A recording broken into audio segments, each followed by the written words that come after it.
Wild Health is about optimizing you. We use genomics, blood work, biometrics, microbiome assessment, many other tests, and a conversation with you to come up with a full health optimization plan. What's the perfect diet, exercise, and supplement plan for you and only you? The Wild Health podcast is about optimizing all of us. Here we cover the cutting-edge science that gives you the base to be able to apply the personalized plan we give you as a patient. To sign up as a patient, go to wildhealth.com. Or if you're a physician or health coach and you want to learn how to do this for your patients, we're happy to help as well. Wildhealth.com for all the information on becoming a patient or working with us.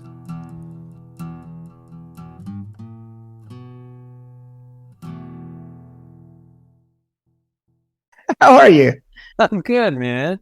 I was just trying to text you again. How are you? It's good to see you, man. Yeah. Yeah, it's been a long time, man. You've got this mustache. What is this? This is soul patch. Yeah, it's just gonna keep the soul. Because if I don't have that, then I just look like Ned Flanders. Because I tried that, and my wife said I tried to say that I looked like Doc Holliday, and she said no, more like Ned Flanders. And so I keep this thing just for that. Right on. When I look back at my life, Nando, and think about my life, there's a few people in my life that changed the path and trajectory of my life. And my wife and I talk about it, that you are definitely one of those people for me. You opened a world for me. And I realized I never circled back to you and told you this. And that's definitely a regret of mine. But you opened a world for me that is that I just knew was out there. I guess I just didn't know existed. And a world around mindfulness and self-compassion. And then that kind of sped me onto a journey. So for the audience, this is Nando Raynolds. He's a psychotherapist, a life coach. He teaches Tai Chi. He's kind of I guess a man of many talents. But he wrote this workbook called Transforming Your Inner Critic into Your Inner Coach.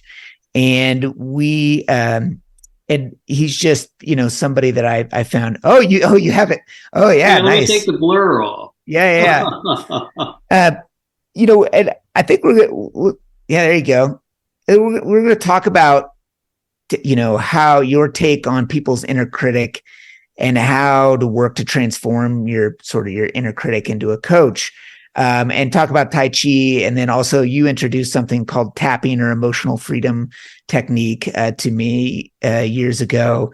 And I kind of want to hear some of your thoughts behind the science and around those modalities. But I guess first I'd like to, I know a little bit of this, but I'd kind of like to hear your origin story. We have similar origin stories, if I remember.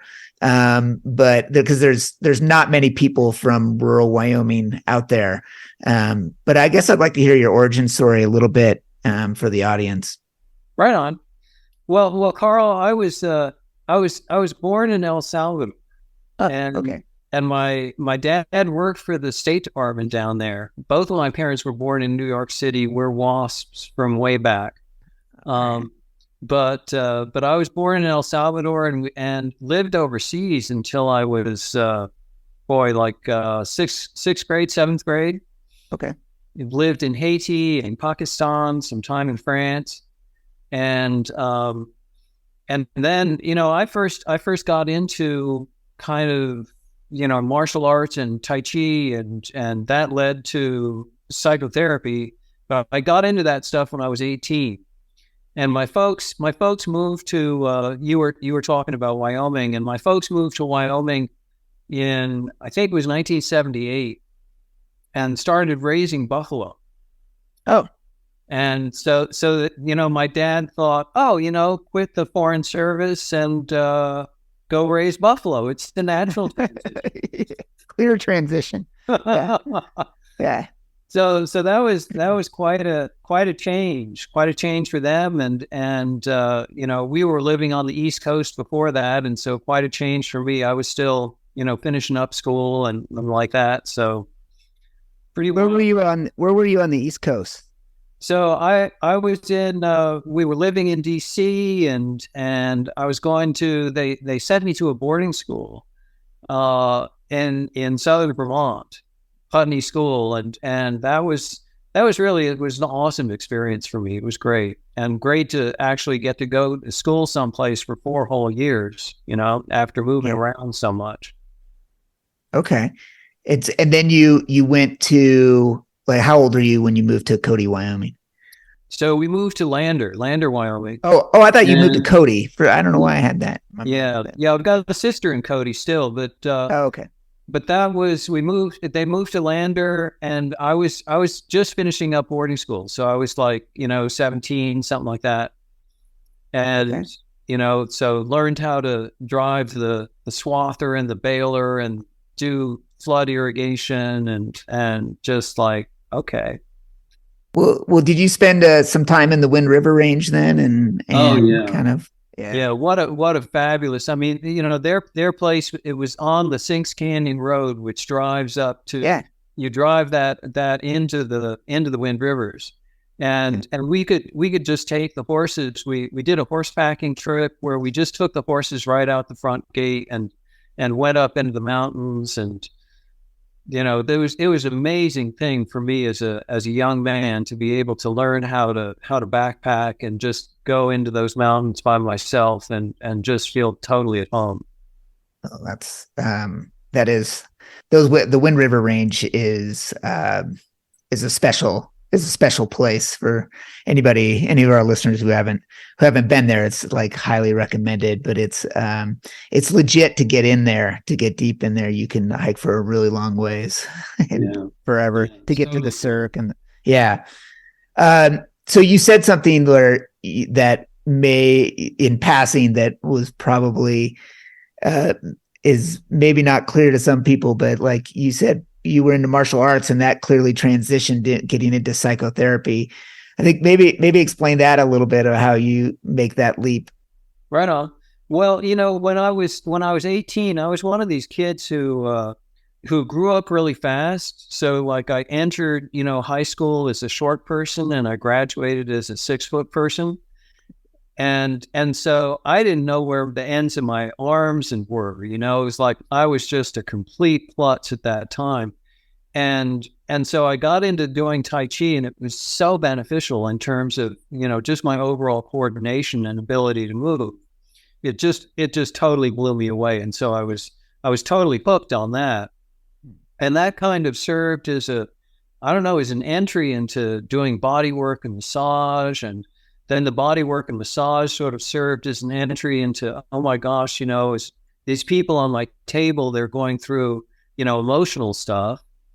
And that just like really piqued my interest about like how to help people work through their emotional stuff. And so, for a while in my private practice, after I went to graduate school and did all of that, I studied Hakomi body work, which was an effort to blend body work and psychotherapy. And so there were a number of years there where I had my massage table and I had the couch. It's like client would walk in and I'd say, "Hey, you want to get on the table or you want to get on the couch?" What's it gonna be?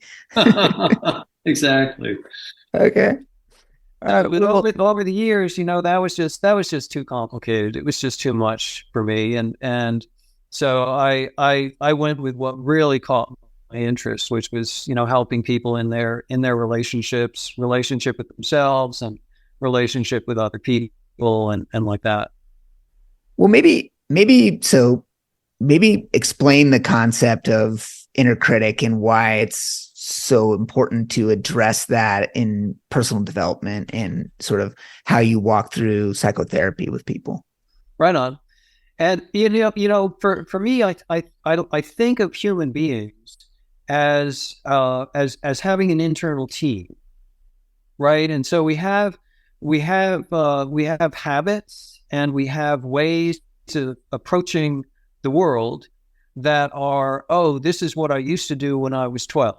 And this is how I approached the world when I was 6. And this is what worked for me when I was 20. and those habits or attitudes, they have some I don't know, like internal coherence, right? They last for a certain amount of time, right, in a person's world. And so, like, people will talk about getting triggered, and what they mean by that is they get triggered into they spontaneously regress into an older way of being. And so that happens for people all the time. We have all these different subpersonalities, all these different parts of ourselves, and what's happening is, like, different parts are foreground at different times depending on the situation. And some of the habits that I have, some of the ways of being in the world that I have, are really wise and wonderful. And there are other ways that I have that are like, they worked real well when I was 6, but now they're embarrassing. And so it's like we start with that kind of just sophistication in our understanding about the way that a human being works. That's being, this perspective is being promoted a fair amount in internal family systems, which is a specific approach to psychotherapy. But that's that as you were describing, I was thinking of IFS, and like that's what it sounds like, your system that you kind of exactly. And IFS is the current iteration of this approach, right? It's like Jung was talking about parts, 100 years ago. Yeah. So it's not like this is new. It's just it's a slightly different way of talking about it.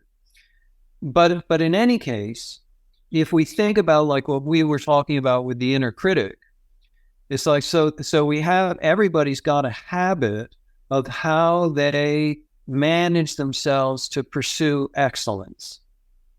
So we notice that we made a mistake and we try to correct. And well, the oldest habit, the habit that we developed when we were really young, 3 or 5 or whatever, the oldest habit is not very sophisticated. When you're 3 years old and you want someone to do something different, you use violence. And that's what 2 and 3-year-olds do.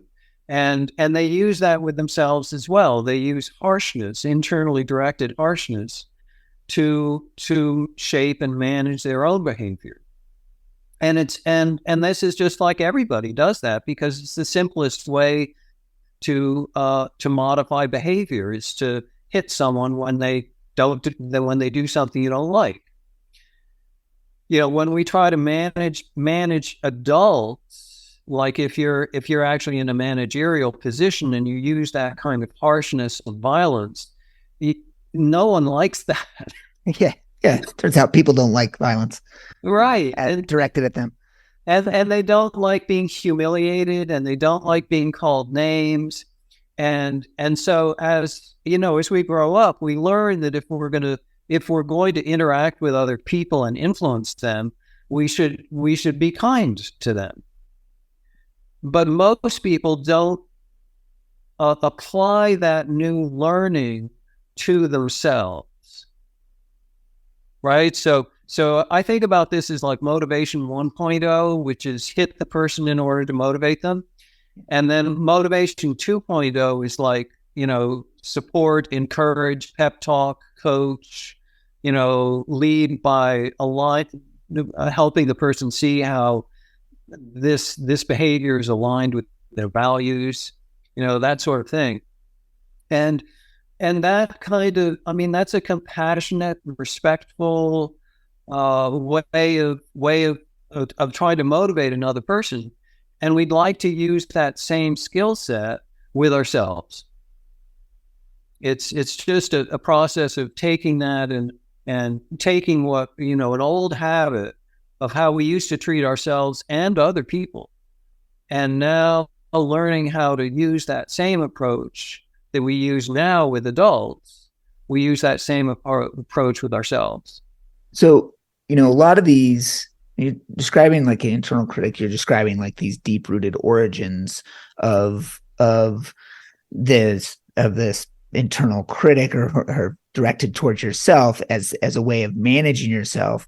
But so how do you help clients sort of understand where that underlying cause is from? Like, how do you get there, or they're unpacking that? Because I imagine understanding it is like one of the first steps, or maybe it's not. Maybe there's different steps first. Well, the most important thing, Carl, is to understand actually the positive intention of this behavior, which is not very sophisticated. So the positive intention is to improve my performance.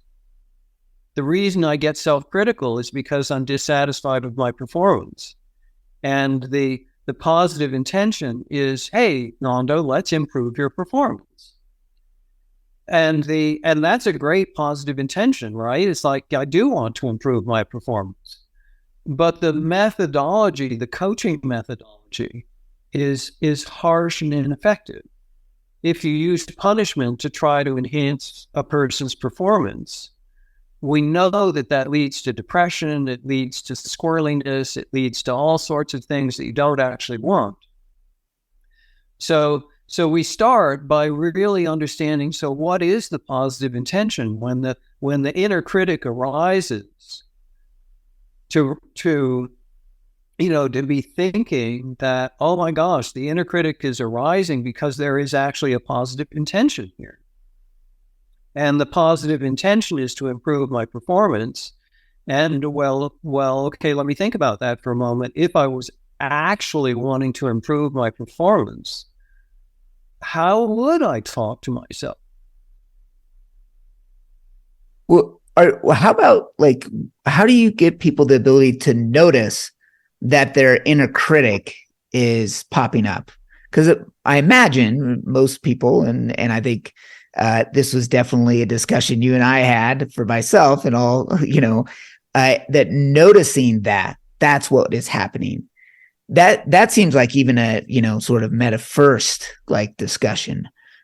Well, and that sort of mindfulness, that ability to notice what is happening, being able to track your thinking, being able to track your physical tension, as you say, that really is it's an essential piece of this. Because if I don't know what's going on with myself, I really can't modify what's happening.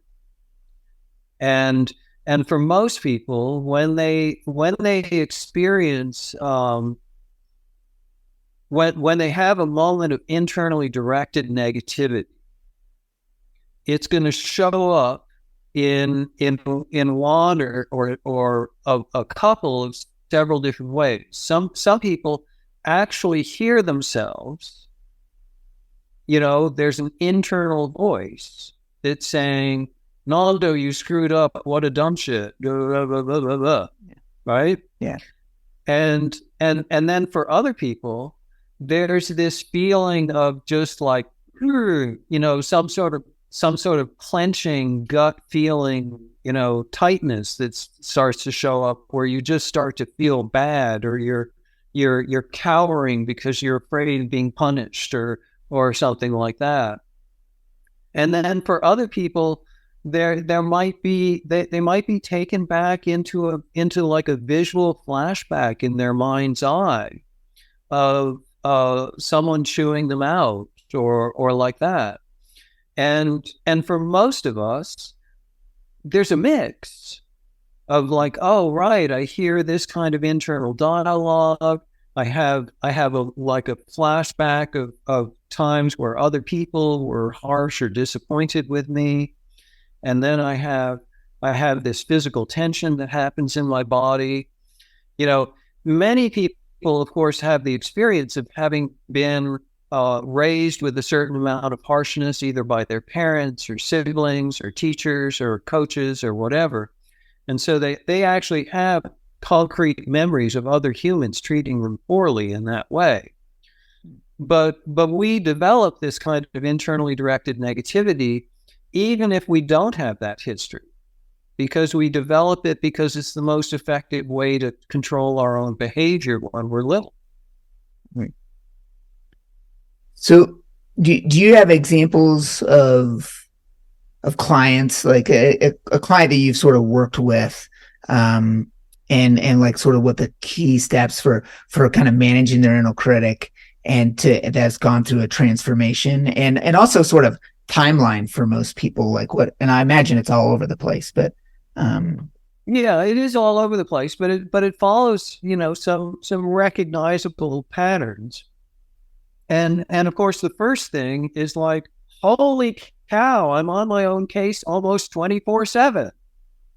Yeah. Right. It's like that first part of like having that mindfulness, having that ability to notice and take seriously, oh, this is internally directed negativity. I do that, and I'm doing it a lot, developing that kind of perception. The next piece is like not really getting clear. Wow, the inner critic is not my enemy. My inner critic is actually, it's just an unsophisticated way of trying to get me to perform better. And most people, what they do when they first start working with their inner critic, and you can find books that tell people to do this, but what most people do when they first start working with their inner critic is they criticize their critic. So they judge themselves harshly for judging themselves harshly. Which, when you pull it back, it's sort of hilarious. yeah, but it's like, oh, well, that's totally understandable, but we know that's not going to work. Yeah, and then you start judging yourself for judging yourself for judging yourself. Exactly. Yeah. And so, like in New Age circles, it's like, oh wow, I'm being judgmental. Oh my gosh, I'm not being sufficiently compassionate. Oh, I'm just being a jerk to myself. I need to, 20 lashes there for that. Right. Yeah. Totally. Right. So we just got to laugh about that. But so okay, so then we've noticed that we're internally negative with ourselves a fair amount. We notice that we discern that the positive intention is actually to improve my behavior.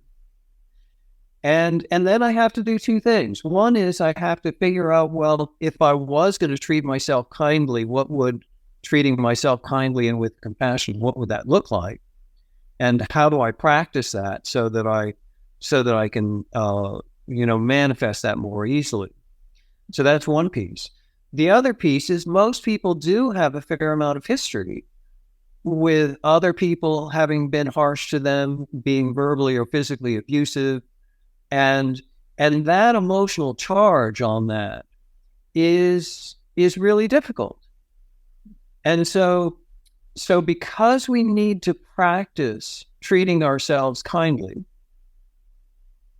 it's in order, if I'm gonna be able to treat myself kindly today, I have to practice treating myself kindly. It's a new skill.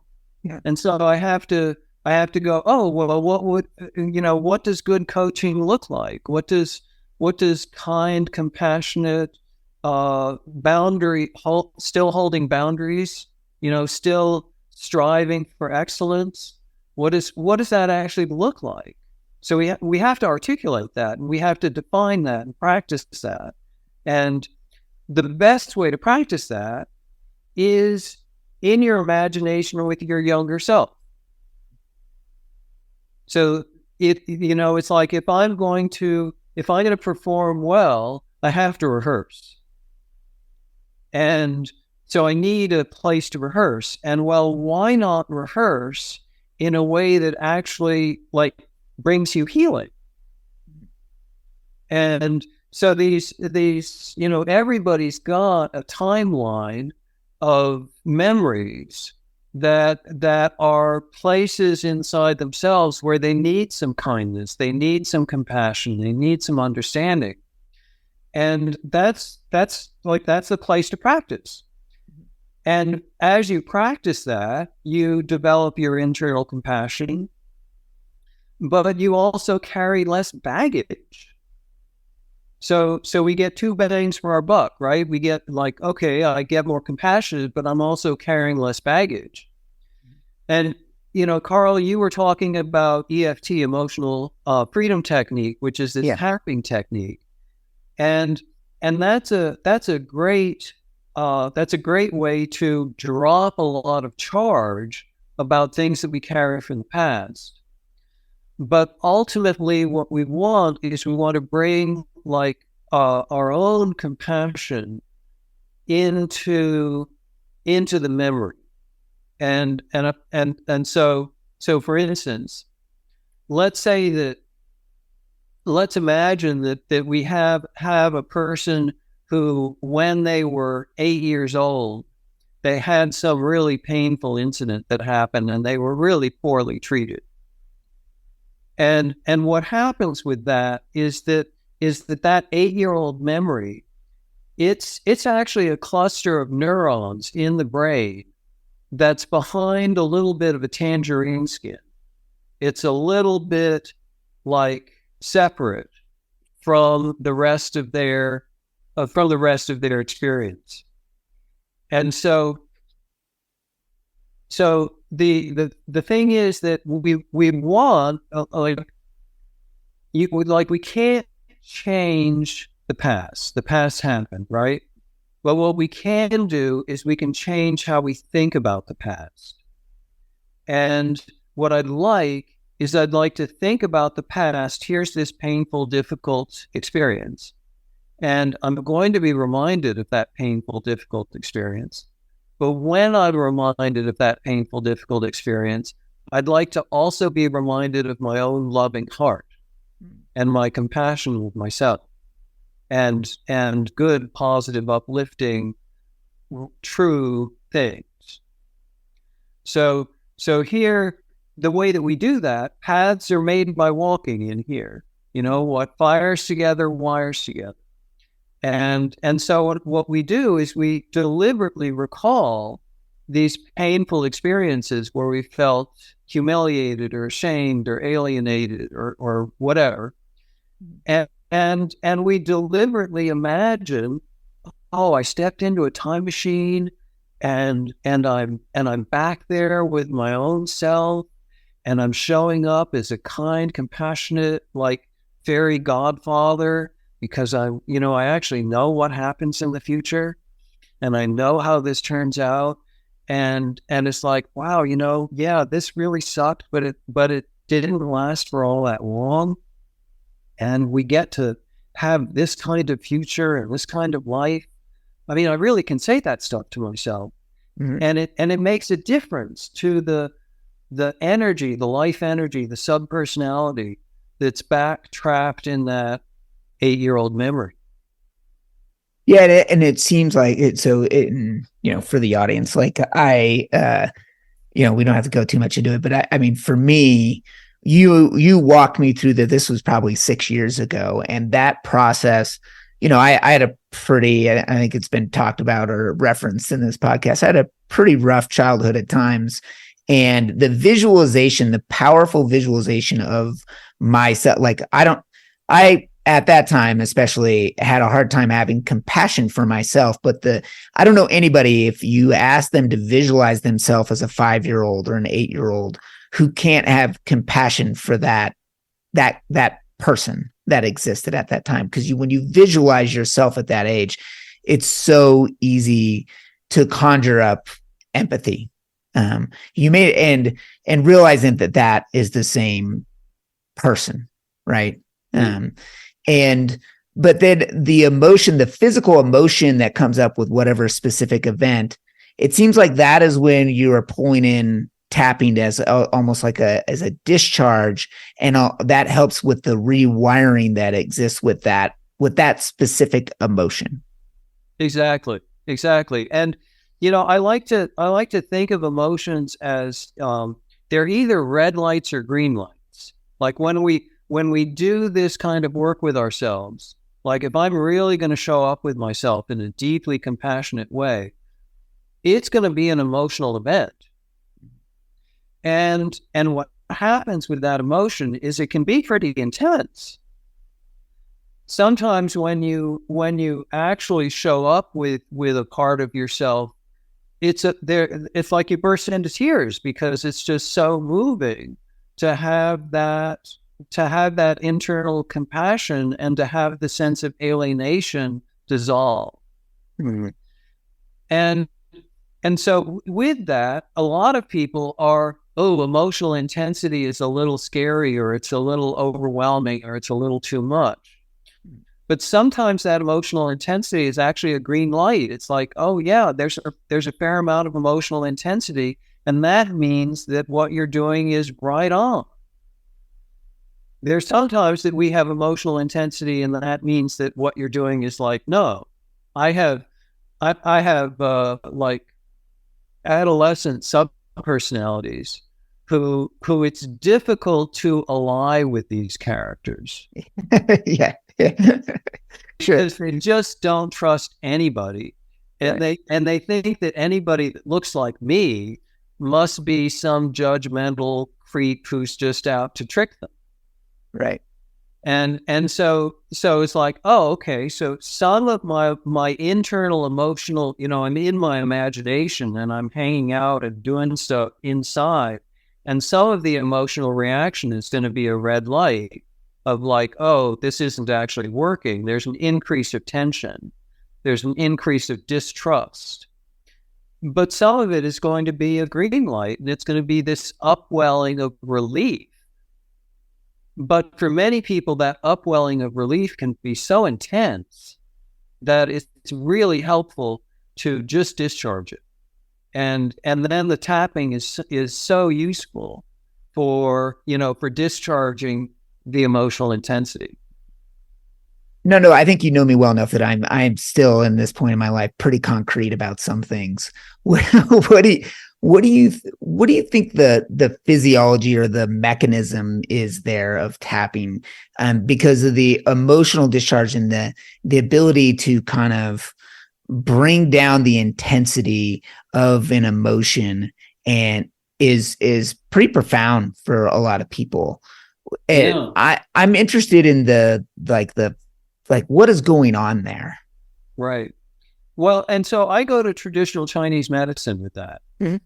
And what traditional Chinese medicine says is that your energy system, the flow of the qi on your meridians, underlies your emotional body, and that underlies your physical body.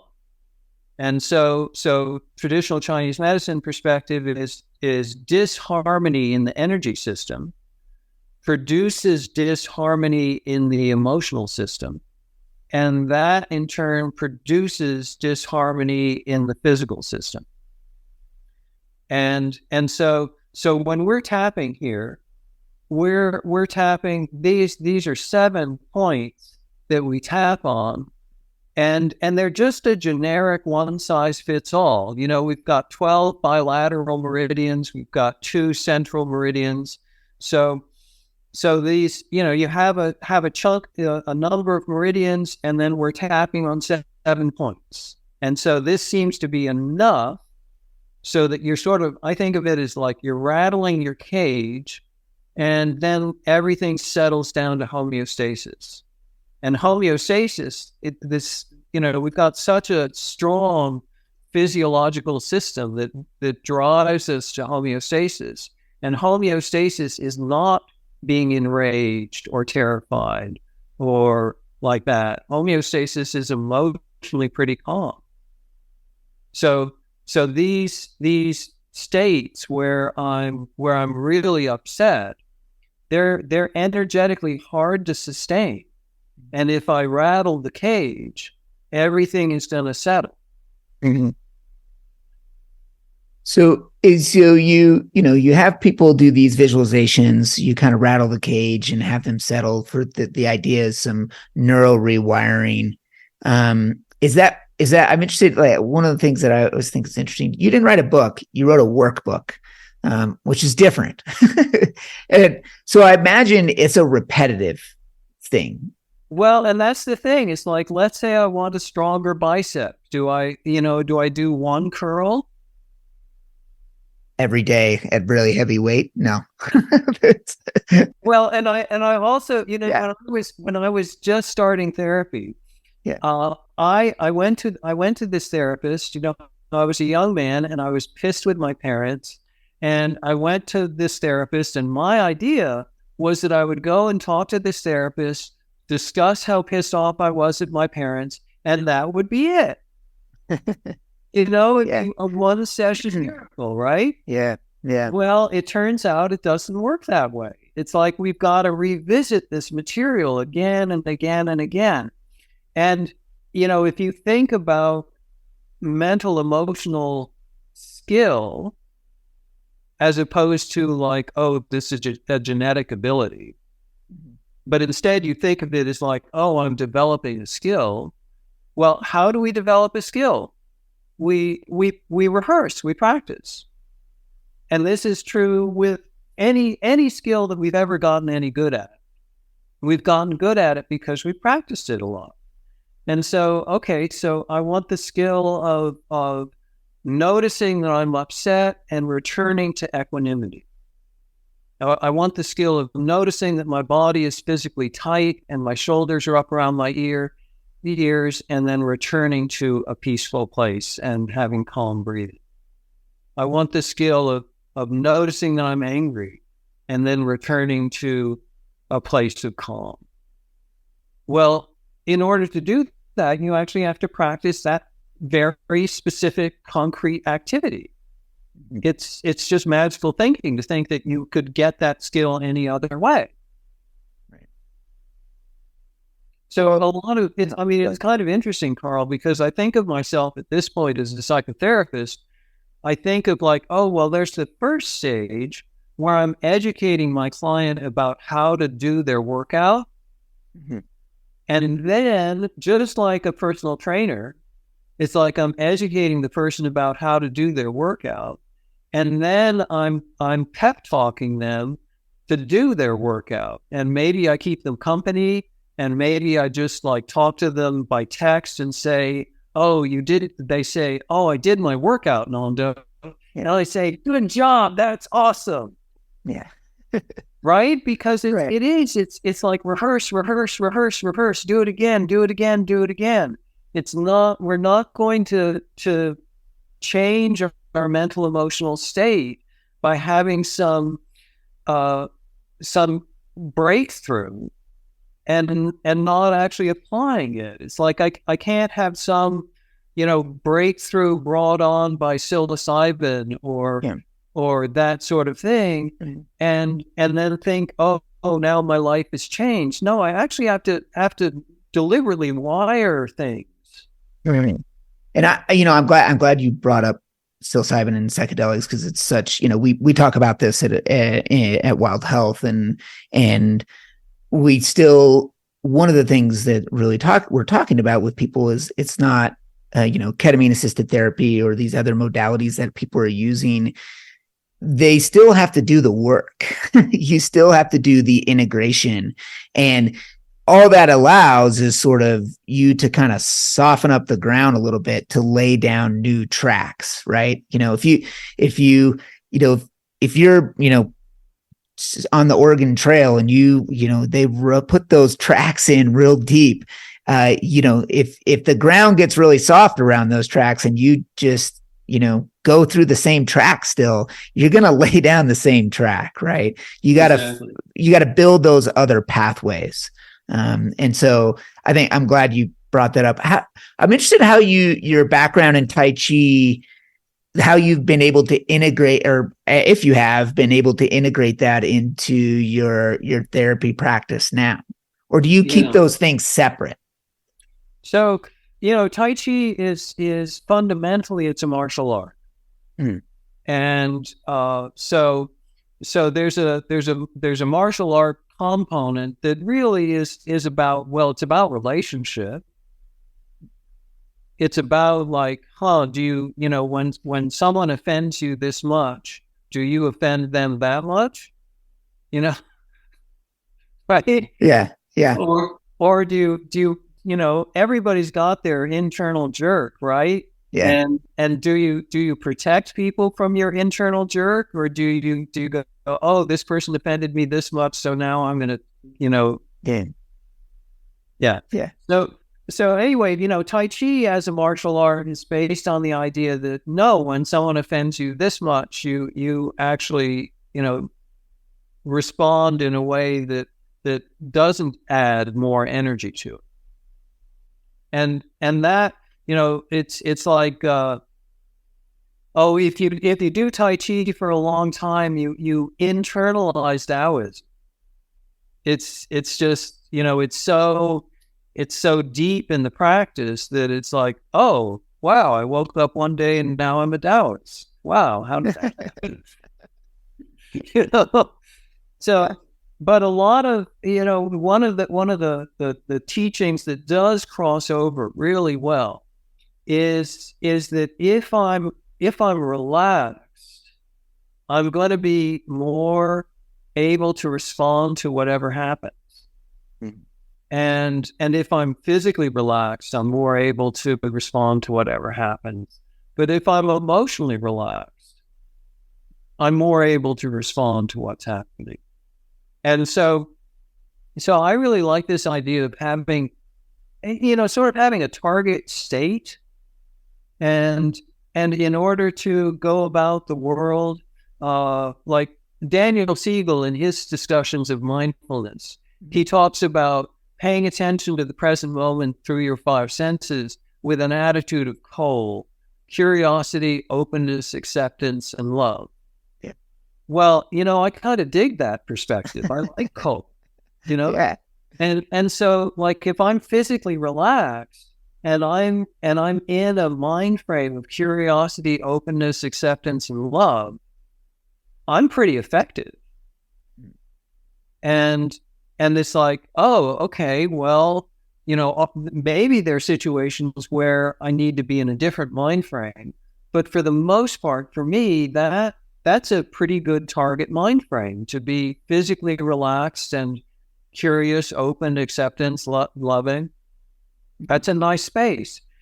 If I'm going to be there, it's going to be because I deliberately rehearse.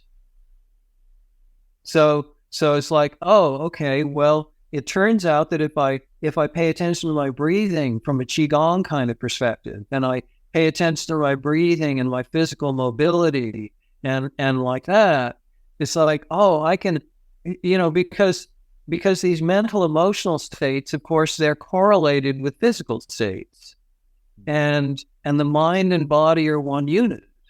And so if I'm going to be in this attitude of curiosity, openness, acceptance, and love, well, one of the things that's going to happen is that my body is going to be mobile with my breath, and I'm not going to be static.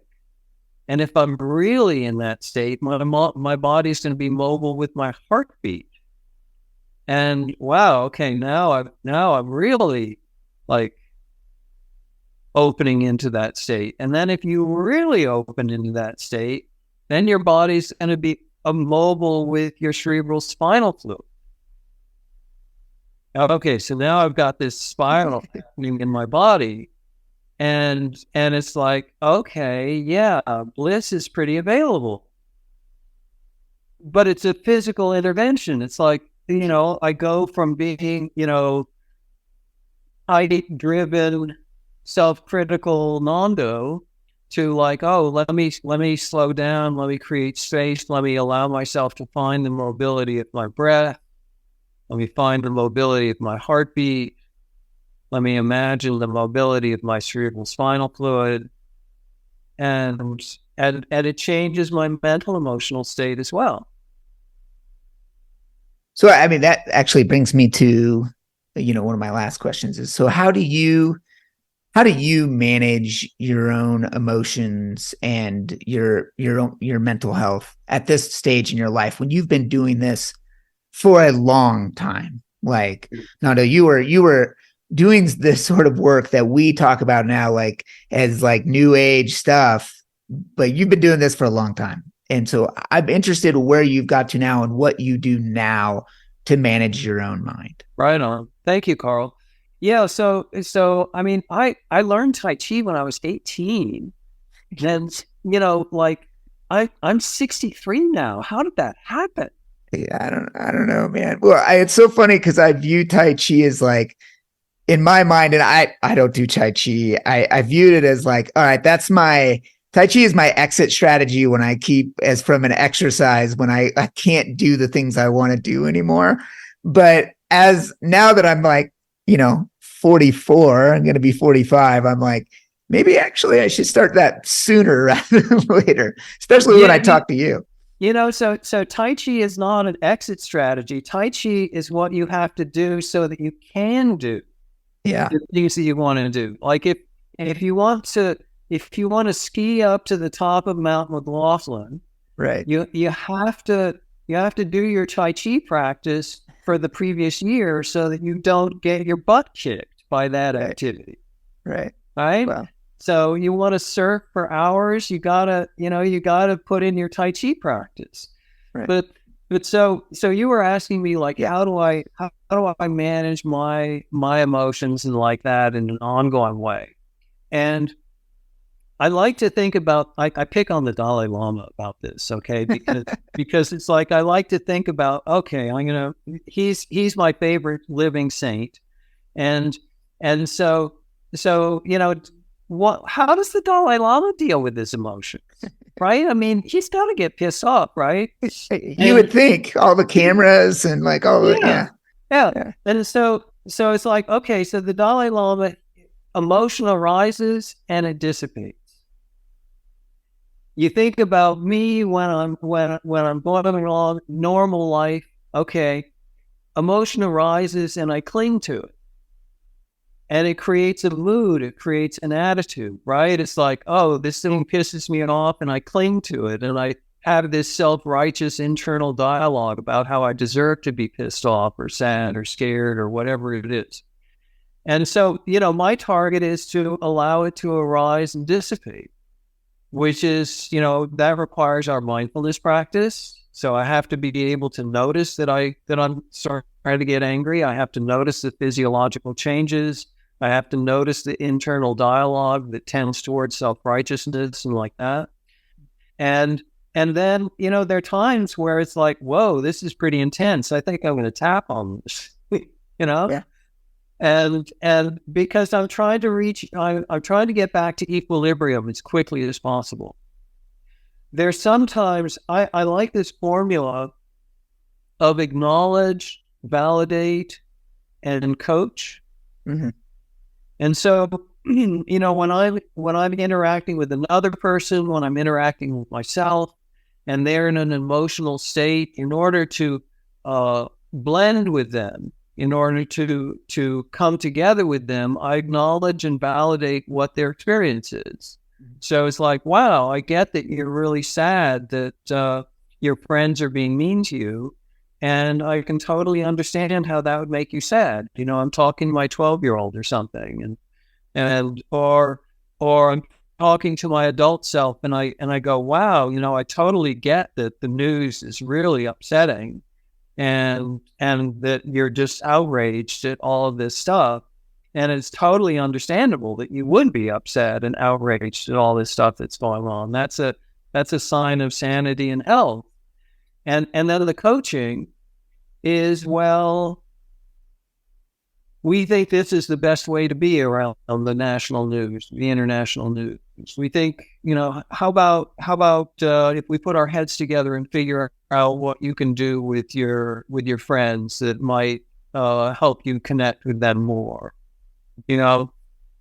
So when we're using our mindfulness, one perspective on mindfulness is like, oh, I just noticed that this is happening, right? So I notice that I'm standing on a thumbtack, but I don't do anything to change it. Mindfulness is just about noticing that you're standing on a thumbtack. I'm a little bit more down to earth than that. I think you should not stand on the thumbtack. Right? So it's like we want to notice that distress is occurring, but then we want to organize our life so that distress doesn't occur. And that's the coaching. That's the prefrontal cortex comes in and says, well, here's a problem. Let's problem solve a little bit. Let's figure out what we can do about this. Yeah. And of course, a lot of it's out of our control, and there's really not all that much that we can do about it. Well, you gave me one of the lines that I say to my patients a lot when I bring in meditation and a mindfulness practice into, into their healthcare. So like I will often tell them like mindfulness practice or meditation practice doesn't solve any of these other problems. There's evidence around it's helping, but how around insulin resistance or high blood pressure or cardiovascular disease risk, neurodegenerative disease. But the biggest thing why it impacts all those areas is that it gives you the ability to pause and then approach a decision with your best self. So, and I remember you telling me that, 6-7 years ago, whatever that was. I've taken that in that because it allows people to choose make a conscious decision of what they're eating or how they take care of themselves on a daily basis. And so that ends up kind of linking back to what we're how we work on trying to improve people's health span, and people's mental health is the data around anxiety and depression and, mortality or cardiovascular disease, insulin resistance, neurodegenerative disease is real. And this sort of thing that you bring is so powerful because it impacts all of these areas that we care about. And, if people don't have their mental health sort of sorted out, all this other stuff becomes harder to deal with. Well, and Carl, also the research that we have on, the health consequences of traumatic experiences and difficult experiences, ACEs, adverse childhood experiences, and again, we can't change the past. Mm-hmm. But you can imagine a person who every time they think about their past, they cringe. And you can imagine that person with the same past, and every time they think about their past, they are brought into compassion and kindness and hope and love. It's like, wow, that very, very identical past, right? But really different health outcome for this person who is deliberately practicing moving towards curiosity, openness, acceptance, and love, and self-compassion every time that they think about difficult things that have happened to them in their past. Well, Nando, this is it's really good to see you and talk to you. You're always like just kind of an inspiring guy. So one plug real quick is Nando's going to be at our Awake and Aware conference at May 13th through the 17th at the Kentucky Castle. You can look that up at wildhealthsummit.com. Nando, as far as, do you have a website? I don't actually know that. Do you? Yeah. It's nando-r.com. Okay. So, if people are curious about, what I'm presenting and like that, all they have to do is search for Nando psychotherapist, right? Yeah. Or Nando Oregon. Yeah. Or, I'm pretty easy to find that one. That's perfect. All right. Well, Nando, it's really good to see you. I really appreciate, everything you're bringing for people and what you've brought to me. Totally. Well, thank you, Carl, and I'm really looking forward to joining you all in for the conference. That's going to be really fun. It's going to be great. All right. Well, it's good to see you. Okay. Good. All right. Bye. Bye now. Thanks so much for listening to the Wild Health Podcast. If you're a Wild Health patient, you might not know, but you have access to our referral program. This gets your friends and family 25% off Wild Health services. Just head to Clarity, and in the top right corner, you'll see Refer a Friend. Click there, and you'll be brought to a page with your referral code. Happy sharing.